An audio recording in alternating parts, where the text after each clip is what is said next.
naye nga mwasibye mutya abalungi muje baliko gyonna gye mutuusaako engalo. Amanya enzo Mumbeja Aisha Nasolo bantuuse okubeera nga ate nkutuusaako ebigenda mu maaso mu ggwanga lyattu Uganda. Mawire ga nnaku nnyo nyini ddala ag'okubeera nga waliwo TikTok omu amanya ategerekeseeko nga Bacha naye ate abadde yeeyita Master of Tears wali ku mukutu ogwa TikTok. Ono nno munnaye we twogerera zembuyaga ezikaza engoye olw'ensonga nti yeetuze ne yejja mu bulamu bw'ensi eno.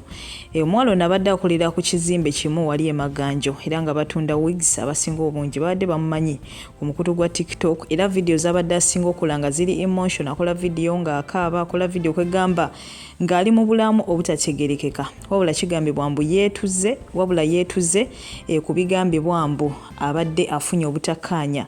ne abadde boyfriend we. Si byangu n'akamu n'akeddagala naye nga tusaba omwoyo gwe Katonda guumuze mirembe amulamuze ekisagumye emitima abakabe nganda ssaakaate n'ab'emikwano. Tetugenda musayira musango olw'ensonga tetumanyi biki oba oliawo munnange byabadde ayitamu ye ng'omuntu, so nga ate ebyo tubitadde ku bbali ye tamala emirundi ffenna gwe tumanyi obulungi siniya. Enkyaya leero embeera temubeeredde nnungi yadde n'akamu n'akeddagala addusiddwa mu ddwaliro nga pressure eri so down era nga yeetaaga amazzi mu bunnambiro. Wabula wetwogerera yateredde era ngenda kuba nkulekerako akatambi ke katono ddala okekkaanye n'oluvannyuma tweyongereyo mu maaso.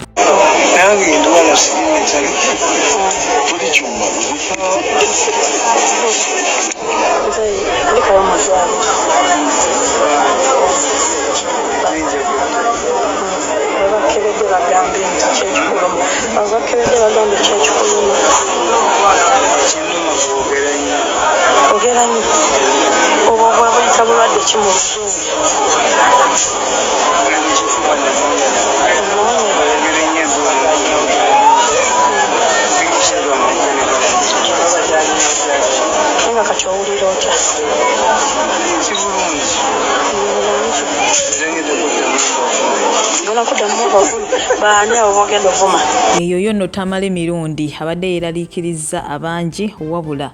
yagambye nti ateredde, agambye naye si kyuma naye alwalamu ng'omuntu era abasuubiza otandikira we yakomye mu kugenda mu maaso n'okubeera ng'avuma abo babadde akyavuma. Essonga ate nabyo tubitadde ku bbali. Ye mwana mulenzi Biswanka eyatuyimbira oluyimba oluliko ennaku zino lwe bayita Rest of My Life. Munnange abakazi ennaku zino abakyusa nga ngoye era ba social media in-laws bavuddeyo wali ate naddala ku mukutu ogwa Facebook ne bamutabukira bubi nnyo nga bamugamba nti ono ekyamuzaala munnange kye kirimutta. Kinajjukirwa nti emabegako twamulabako ne mwana muwala Black Panther ffenna gwe tumanyi obulungi, wabula we twogerera eyo yavuddeyo dda ate yabakanye dda ne mwana muwala omulala. Batugambye mbu ono mbu ye Brown Panther tetubimanyeko nnyo mitwe na magulu naye nga ye kennyini atugambye mbu ono ye Brown Panther era nga balaga nti bali mukwano omuyitirivu nga naawe akatambi ako mukwano gwange w'okalaba. Bamutabukidde namugamba nti yandyesonyiye abakyala kubanga akyali mwana muto n'asooka fokasinga ku kariya ye,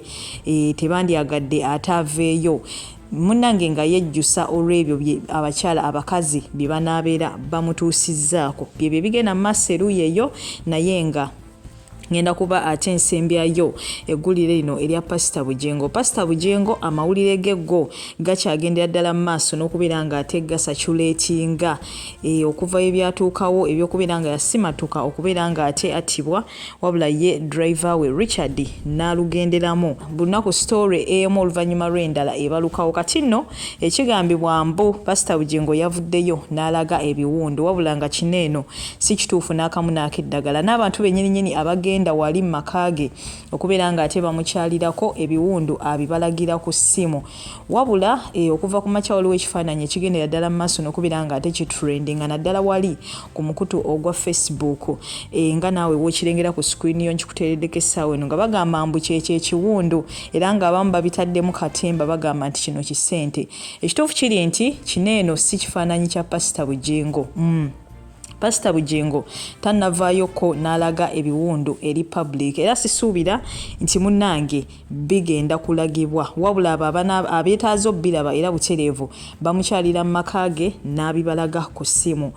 era wetwogerera akomyewo mu kyaki jjukira nti yali yeewummuzaamu olw'ebyo ebyali bimutuuseeko wabula wetwogerera olunaku olwaleero eyalabiddwako munnange ng'akomyewo era nga naye agamba nti akomeddewo ddala asobole okubeera nga aweereza Katonda we. Kati nno waliwo akatambi akalala butereevu akakyagendera ddala mu maaso n'okubeera nga katambula kano nno munnange nga kigambibwa mbu akatambi interview bali bagikoze ku Teddy Bujingo ng'alina byagenda mu maaso n'okubeera nga akyayogera wabula kyengenda okutegeeza akatambi kano ngenda kakulekirako naye kakadde akatambi kano yakakola nga bino byonna tebinnatuukawo yali interview nga balina ensonga zibamubuzaako oba endala naddala ensonga ezikwata ku Pentagon wabula waliwo omuntu eyakozesezza chance eyokubeera nga waliwo bino ebitambula butereevu n'abaka akatambi kagattirira era butereevu n'agenda mu maaso n'okubeera nga akatambuza ngenda kuba nkakulekerako wabula akatambi kano kakadde n'ebikalimu byonna bikadde abantu bangi nnyo bakareactinzeeko ne bavaayo ne bagamba ne batandika okubeera nga ate batabukira Teddy Bujingo nga bamugamba nti ayinza atya okuvaayo n'ayogera ebigambo nga bino naye nga akatambi kano mukwano gwange kakadde nnyo ddala kankakulekereko essaawa eno ngenda kuba nkusiibula subscribe nga gwatyannabateekako akadde mukwano gwange olimu okubeera nga ate missing out updates. So goodbye for now toseetuka okunza kusinzira kunze ye simanyi mbeera ze naye ennaku zino obadde ogendayoko oba wagendayoko nagendayoko tebakyabeera mu bisooto tebakyabeera enfuufu yagenda tebakyasambirira kasooto tenti bazisengukamu biliyoni eyali ey'okuzimba kyaki bajongerako kwegamba owai Pentagon tannagizimba kakati ekyokubiri simanyi kati ngeramu ekwameti buli omu waali walabira omwezi n'enjuba kati simanyi mu kugizimba nze nali ngisuula ntya nali nkoleramu obwenzi nali ntendeka bibiina by'abawala kunyakula abasajja b'abandi nali nkolaki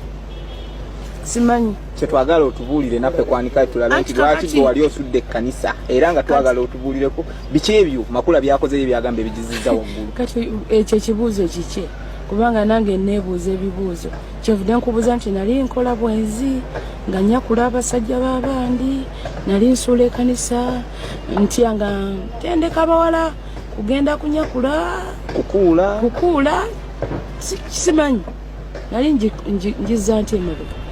kubanga kyemanyi nze kyemanyi kyenzijukira nti nali mbuulira ekigambo kya Katonda abawala abali mu bwenzi bave mu bwenzi abavubuka batereere bafumbirwe bulungi baleme kubeerawo nga bali awo basagasagana abatalina mirimu basabe Katonda ate nga bwe bakola abalina endwadde nali nga mbasabira ne basumululwa kati kyekyo kye nali manyi kati nali mbuulira ekigambo ekizimba omubiri enewe kanisa kisinziira ku kanisa omuntu nga bwagitegeera ngera bwe nkugamba omuntu ayinza okulowooza nti ekkanisa kizimbe naye nze nga nze Teddy ekkanisa manyi ye muntu ye mwana ow'obuwala alina okutambula nga omutuukirivu bw'atambula ye mwana ow'obulenzi alina okutambula nga omutuukirivu bw'atambula okwo kwe kuzimba ekkanisa nze kwe mmanyi